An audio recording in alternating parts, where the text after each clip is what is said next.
Holy Hannah Montana. She's a hot one. What is that? Ugh.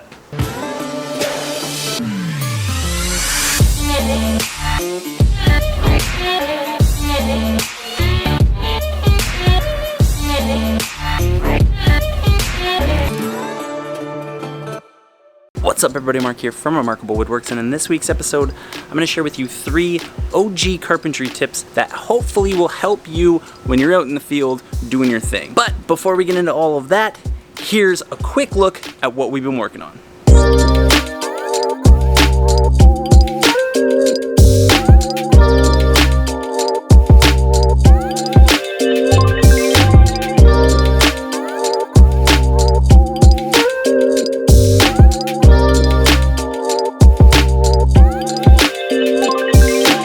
This project is hands down one of my personal favorites that I've ever been a part of. It's a Brolaw's deck. They've designed everything.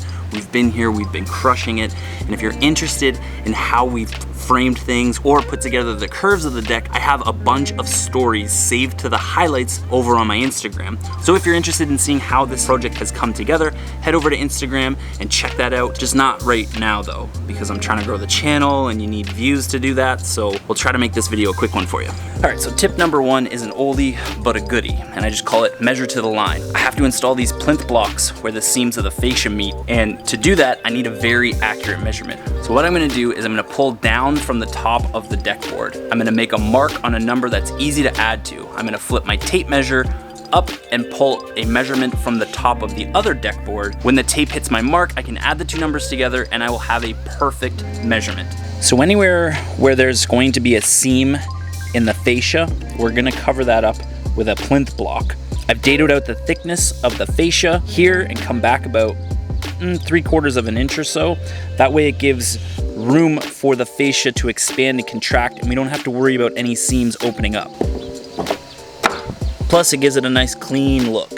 For the corner seams we do the same thing. We install these plinth blocks, but what I've done is I've cut this little groove here on the table saw. Then I'm going to take a heat gun to this seam right here, and that'll start allowing the material to expand a little bit, and then this will fold over, close this gap, and give us a nice corner piece to install, so we don't have to worry about any seams opening up over time.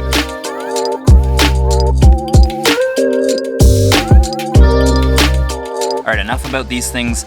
On to tip number 2. Tip number 2 is a trick that I use all of the time, and I call it the no split screw trick. Try saying that after a couple of courses. I'm in a situation right here where I have to bump the fascia out a little bit, and to do that, I have to put in these spacer blocks. Now typically when you're screwing into a piece this thin, the point on the screw is so sharp that it tends to split these pieces of wood, especially if you're close to the end. So yes, I could go rummage around and try and find a drill and pre-drill everything, or I could just hit the point of the screw a couple of times with my hammer to dull that tip and screw it in, and you won't have to worry about your piece splitting. Like I said, I use this trick all the time, and it doesn't even matter the thickness of the wood. You could screw into something super thin and you won't have to worry about it splitting. Okay, that was stressful.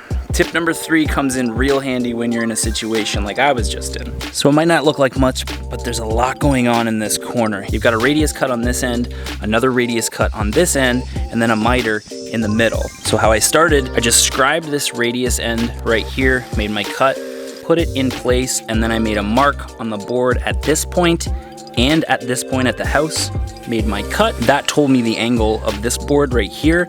Then I was able to place this board down there, trace my mark for this radius cut, make that cut, put this in place, and then I could just trace this line out, make my cut, put everything in place. Now that I'm good here, I'm good there, I could screw this board down, put my plinth block in there so that it looks like the rest of the steps, and this corner is done.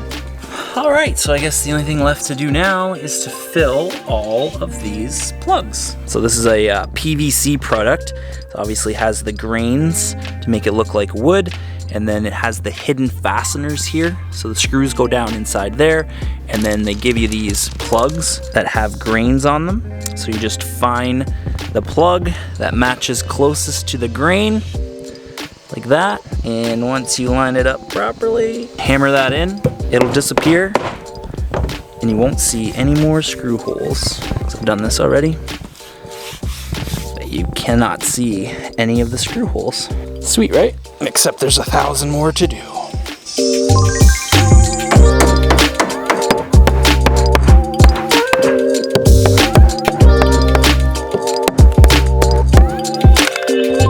Friends, is gonna do it for this week's episode. So if you like this video, please do all the things that you're supposed to do when that happens. Feel free to follow me over on Instagram. I love you all equally, and I'll see you when I see you. Now you can go over to Instagram, watch the stories, follow me over there, all that stuff. Okay, bye.